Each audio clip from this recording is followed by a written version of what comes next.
అందరికీ నమస్కారం అండి. 2025-26 విద్యా సంవత్సరానికి సంబంధించి సర్వేపల్లి రాధాకృష్ణన్ విద్యార్థి మిత్ర ఎస్ఆర్ కేవిఎం పేరిట స్టూడెంట్స్ కిట్స్ పంపిణీ చేయబోతున్నారు.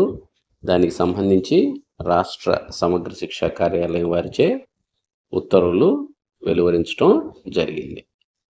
ఈ స్టూడెంట్ కిట్స్లో భాగంగా 1వ తరగతి నుంచి 10వ తరగతి వరకు ప్రభుత్వ యాజమాన్య పాఠశాలలన్నింటిలోనూ ఈ SRKVM 1 కిట్స్ను పంపిణీ చేయబోతున్నారు.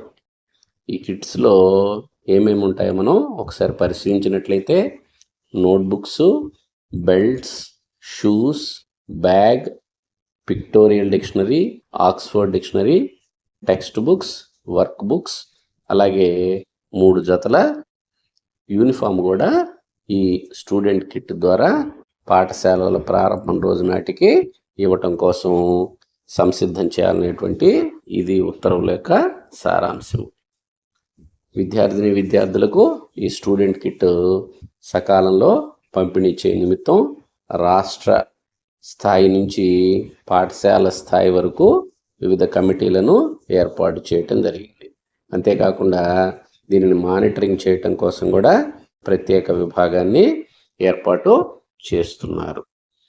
మండల స్థాయిలో ఒక స్టాక్ పాయింట్ను ఎంపిక చేసి మండల స్థాయికి చేరినటువంటి మెటీరియల్ అన్నింటినీ సంబంధిత సిబ్బంది వారికి నిర్దేశించినటువంటి విధులను అనుసరించి పాఠశాలకు పంపిణీ చేయటం జరుగుతుంది.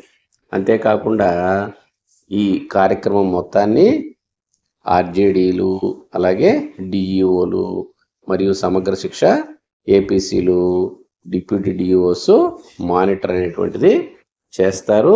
అంతేకాకుండా మండల ఎడ్యుకేషన్ ఆఫీసర్స్, హెడ్ మాస్టర్స్తో కోఆర్డినేషన్తో ఈ కార్యక్రమాన్ని విజయవంతంగా నిర్వహించాల్సిందిగా ఈ ఉత్తర్వులు స్పష్టం చేస్తుంది. ఇక్కడ తరగతి వారీగా స్టూడెంట్స్ కిట్ మెటీరియల్ వివరాలను కూడా మనం పరిశీలిద్దాం. 1వ తరగతి వారికి గమనించినట్లయితే పిక్టోరియల్ డిక్షనరీలు అందజేస్తారు. బొమ్మలతో ఉన్నటువంటి డిక్షనరీలు అందజేస్తారు. 1వ తరగతి గమనించినట్లయితే 3 జతల యూనిఫాము, చిన్న సైజు బ్యాగు, బెల్ట్, షూస్, 1 జత షూస్, 2 జతల సాక్స్లు, టెక్స్ట్ బుక్స్ మరియు వర్క్ బుక్స్ ఉంటాయి. అయితే ఇక్కడ మీరు గమనించినట్లయితే అబ్బాయిలకు 2 వైపులా నవారు కలిగిన బెల్ట్ను ఇస్తారు, 80 సెంటీమీటర్లు ఉంటుంది. అలాగే అమ్మాయిలకు సాటన్ క్లాత్ బెల్ట్ ఇస్తారు, 80 సెంటీమీటర్లు ఉంటుంది.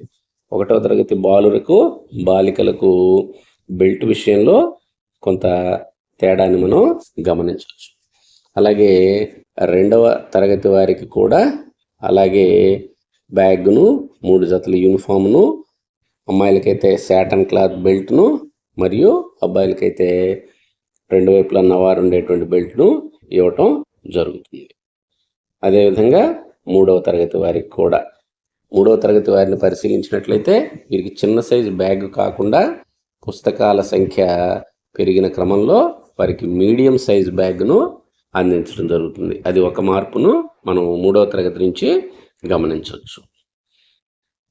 4వ తరగతికి కూడా 3వ తరగతి వారికి ఇచ్చినటువంటి వివరాలతో ఉన్న స్టూడెంట్ కిట్ అందజేయబడుతుంది. వర్క్ బుక్స్ వీళ్ళకి ప్రొవైడ్ చేయబడతాయి. టెక్స్ట్ బుక్స్తో భాగంగా ఆ వర్క్ బుక్లోనే వారికి నిర్దేశించినటువంటి వర్క్ ఇవ్వటం జరుగుతుంది. సంబంధిత ఉపాధ్యాయులు వాటిని కరెక్షన్ కూడా చేస్తారు. 6వ తరగతి గమనించండి. 6వ తరగతి వారికి లార్జ్ సైజ్ బ్యాగ్ ఇస్తున్నారు.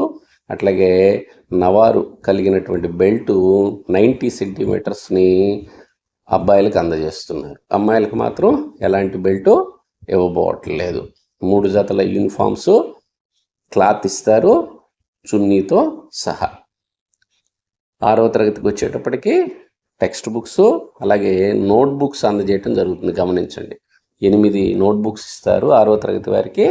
డిక్షనరీ కూడా మారింది గమనించండి. ఆక్స్ఫోర్డ్ డిక్షనరీ అందజేస్తారు. అదే 1వ తరగతి వారికి అయితే పిక్టోరియల్ డిక్షనరీ ఇస్తారు. 6వ తరగతి వారికి ఆక్స్ఫోర్డ్ డిక్షనరీ ఇస్తారు. 6వ తరగతి నుంచి టెక్స్ట్ బుక్స్తో పాటుగా నోట్ బుక్స్ ఇస్తారు. తరగతి వారీగా 6th క్లాస్కి 8 రకాలైన నోట్ బుక్స్ ఇవ్వటం జరుగుతుంది. 6వ తరగతి నుంచి బ్యాగ్ సైజు కూడా పెరిగిన విషయాన్ని మనం ఈ ఉత్తర్వుల్లో గమనిస్తున్నాం. 7వ తరగతికి కూడా 8 నోట్ బుక్స్, 7 రకాలైనటువంటి టెక్స్ట్ బుక్స్ కూడా ఇస్తున్నారు. ఇక్కడ అమ్మాయిలకి బెల్ట్ అనేటువంటిది ఇవ్వబోవటం లేదు 6వ తరగతి నుంచి. 8వ తరగతికి వచ్చినట్లయితే 10 నోట్ బుక్స్ ఇవ్వటాన్ని మనం ఇక్కడ గమనించవచ్చు. అంతేకాకుండా 9వ తరగతికి వచ్చేటప్పటికి అబ్బాయిలకి ఇచ్చేటువంటి బెల్ట్ యొక్క సైజుని 100 సెంటీమీటర్స్గా ఏర్పాటు చేసి ఉన్నారు. 12 రకాల నోట్ బుక్స్ కూడా ఇస్తున్నారు. అమ్మాయిలకి బెల్ట్ ఇవ్వటం అనేది లేదు. 10వ తరగతికి వచ్చేటప్పటికి నోట్ బుక్స్ సంఖ్య పెరిగింది గమనించండి. 14 సంఖ్యతో కూడినటువంటి నోట్ బుక్స్ ఇస్తారు. మరి మండల స్థాయిలో స్టాక్ పాయింట్లు ఏర్పాటు చేసినటువంటి సందర్భంలో అక్కడ ఉన్నటువంటి సిబ్బంది లేదా టీం మెంబర్సు స్టాకులకు సంబంధించినటువంటి కిట్స్కి సంబంధించినటువంటి స్టాకులో క్వాలిటీని క్వాంటిటీని పరిశీలించాల్సినటువంటి అవసరం ఉంది. అంతేకాకుండా వారికి ఏ స్టాక్ ఐటమ్ అయినా షార్టేజ్ వచ్చినట్లయితే మెయిల్ ద్వారా వారికి తెలియపరచాలి. అలాగే జిల్లా కార్యాలయానికి కూడా తెలియపరచాల్సినటువంటి అవసరం ఉంది. ఎలాంటి స్టాకు డ్యామేజ్ కానీ, సరైన నాణ్యత లేకపోవటం కానీ, మిస్ మ్యాచ్ కానీ ఉన్నట్లయితే సప్లయర్ ద్వారా అందుకున్నటువంటి వాటిని ఖచ్చితంగా మెయిల్ ద్వారా వారికి తెలియచేయాల్సినటువంటి అవసరం ఉంది. అంతేకాకుండా స్టాక్కు సంబంధించినటువంటి మెటీరియల్ తీసుకున్న సందర్భంలో వారికి అక్నాలజ్మెంట్ ఇవ్వాలి. ఆ సప్లయర్కి ఎవరైతే తీసుకొచ్చారో ఇచ్చినటువంటి సందర్భంలో మెటీరియల్ ఎలాంటి డ్యామేజ్ లేకుండా, మిస్ మ్యాచ్ లేకుండా చూసుకోవాల్సినటువంటి బాధ్యత సంబంధిత మండల టీం పైన ఉంటుంది. అంతేకాకుండా రికార్డ్స్ ఖచ్చితంగా మెయింటైన్ చేయాలి. మండల స్థాయిలో ఆ బాధ్యతని తీసుకోవాల్సినటువంటి అవసరం ఉంది. మండల స్థాయి సిబ్బంది తీసుకున్నటువంటి మెటీరియల్ను, ఏ మెటీరియల్ తీసుకున్నారు, ఎంత మేర పంపిణీ చేశారు, షార్ట్ ఫాల్ ఏమైనా ఉందా, డ్యామేజెస్ ఏమైనా ఉన్నాయా, షూస్ లాంటివి మిస్ మ్యాచ్ అయ్యాయా, రీప్లేస్ ఏమన్నా మనం చేయాల్సినటువంటి అవసరం ఉందా, ఇవన్నీ తప్పనిసరిగా మనం వెరిఫై చేసుకుంటూ నిరంతరము మానిటర్ చేసుకున్నట్లయితే సక్సెస్ఫుల్గా ఇవి సప్లై చేయడానికి సాధ్యమవుతున్న విషయాన్ని ఈ ఉత్తర్వులు స్పష్టం చేస్తున్నాయి. కాబట్టి ఈ టీంలో ఎవరైతే ఇన్వాల్వ్ అవుతున్నారో వారంతా ఈ విషయాన్ని పరిగణలోకి తీసుకొని స్టూడెంట్స్ కిట్ను విజయవంతంగా పంపిణీ చేయడంలో వారి యొక్క పాత్రని సమర్థవంతంగా నిర్వహిస్తారని తెలియపరుస్తుంది. Thank you one and all.